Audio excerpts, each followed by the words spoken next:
Hello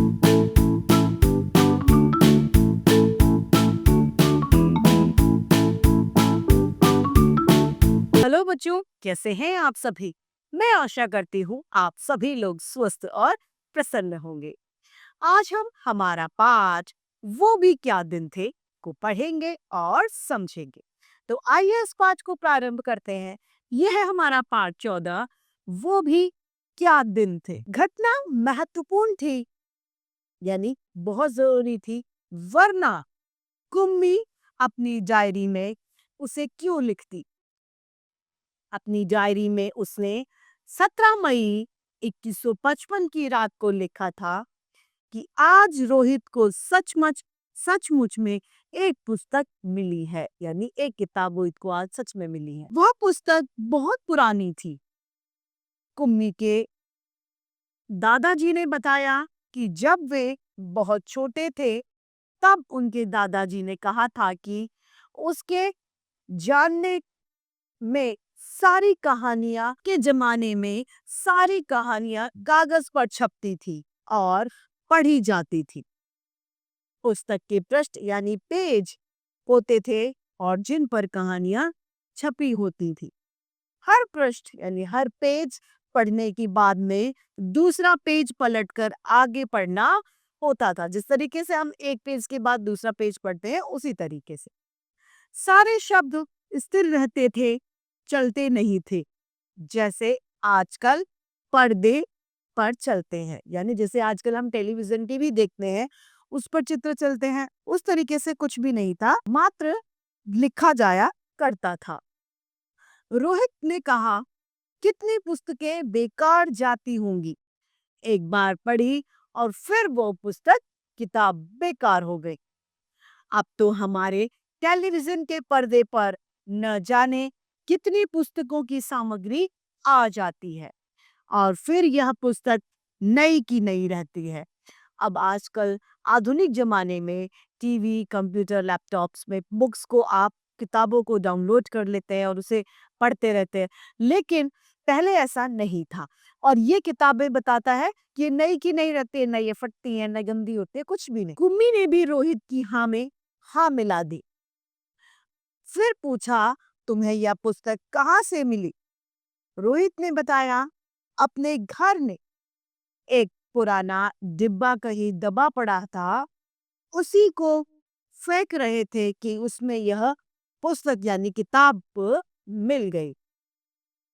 इसमें क्या लिखा है। स्कूल के बारे में इसमें लिखा है। स्कूल, कुम्मी ने पूछा।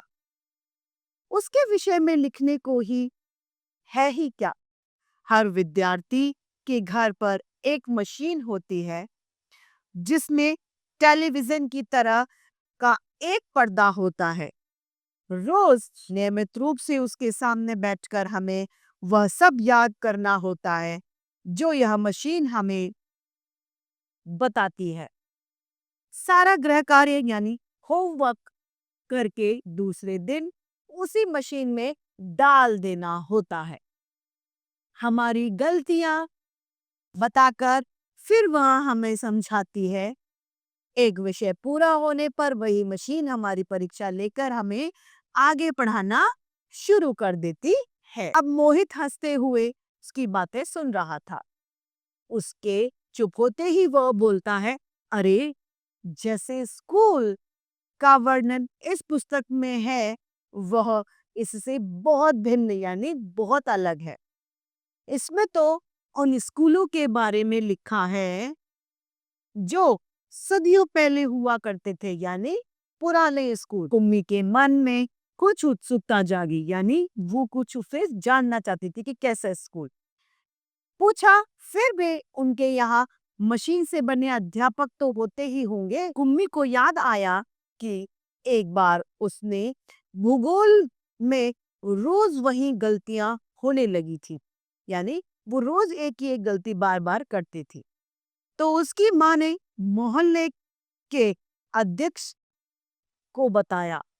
तब एक आदमी आया था और उसने मशीन के पुर्जे पुर्जे अलग कर दिए थे। तब उसके मन मन में यह मनाया था कि वह आदमी इस बोर करने वाले अध्यापक को दोबारा जोड़ न पाए, तो उसे हमेशा के लिए छुट्टी मिल जाए। लेकिन उस आदमी ने मशीन को फिर से जोड़कर उसकी माँ को बता दिया। लगता था मशीन के भूगोल की चक्की कुछ देर रफ्तार पर थी। अब क्या हुआ? भूगोल वाला मशीन वापस से सही कर दिया गया। सो आपकी लड़की के लिए उसे समझना कठिन हो रहा। मैंने अब उसकी गति कुछ धीमी कर दी है। उम्मीद है अब ठीक रहेगा।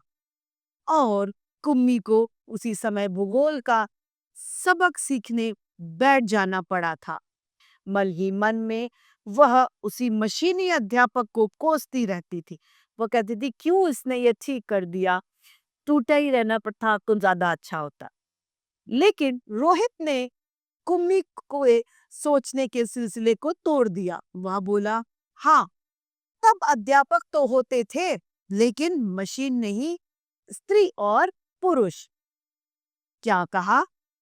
कहीं कोई स्त्री या पुरुष इतने सारे विषय हमें सिखा सकता है क्या? क्यों नहीं? वह बच्चों को सारे विषय समझाते थे, होमवर्क गृह कार्य देते थे और प्रश्न भी पूछते थे। अध्यापक बच्चों के घर नहीं जाते थे, बल्कि बच्चे एक विशेष भवन में जाते थे जिसे स्कूल कहते थे। कुम्मी का अगला प्रश्न था, तो सब बच्चे एक समय एक जैसे ही चीजें सीखते थे क्या? हाँ, एक आयु के बच्चे एक साथ में बैठते थे जैसे स्कूलों में बैठते हैं। लेकिन माँ कहती हैं कि मशीन अध्यापक हर बच्चे की समझ के अनुसार पढ़ाते हैं। फिर पुराने जमाने में यह कैसे संभव होता था? अच्छा रहने दो, तुम्हारी इच्छा नहीं है तो मैं इस पुस्तक को तुम्हें नहीं दूंगा।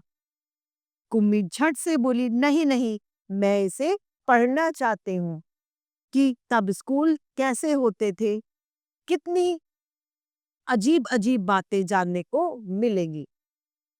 इतने में अंदर से माँ की आवाज सुनाई देती है और कुम्मी कहती है, लगता है सबक का समय हो गया है। रोहित भी उठा और अपने घर की ओर चल दिया।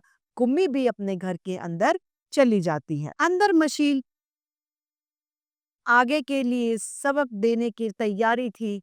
मशीन से आवाज आनी प्रारंभ हो गई। आज सबसे पहले तुम्हें गणित सीखना है, कल का होमवर्क छेद में डाल दो। कुम्मी ने वैसे ही किया। वह सोच रही थी कि कितने अच्छे होते होंगे वे पुराने स्कूल, जहाँ एक ही आयु के सारे बच्चे एक साथ हंसते कूदते स्कूल जाते होंगे और पढ़ाने वाले स्त्री पुरुष और स्त्रियां होती होंगी। इतने में मशीन से आवाज आनी शुरू हो गई और पर्दे पर चलते हुए अक्षर एवं अंक सामने आ गए। लेकिन कुम्मी सोच रही थी कि पहले के समय में स्कूल में कितना आनंद आता होगा, कितने खुश रहते होंगे सारे बच्चे। इस पाठ के रचिता हैं आइजक आसिमोव। तो इस तरीके से हमारा यह पाठ समाप्त होता है। मैं आशा करती हूँ आप सभी लोगों को यह पाठ भली-भांति रूप से समझ में आया होगा। आज के लिए इतना ही। फिर मिलते हैं। धन्यवाद।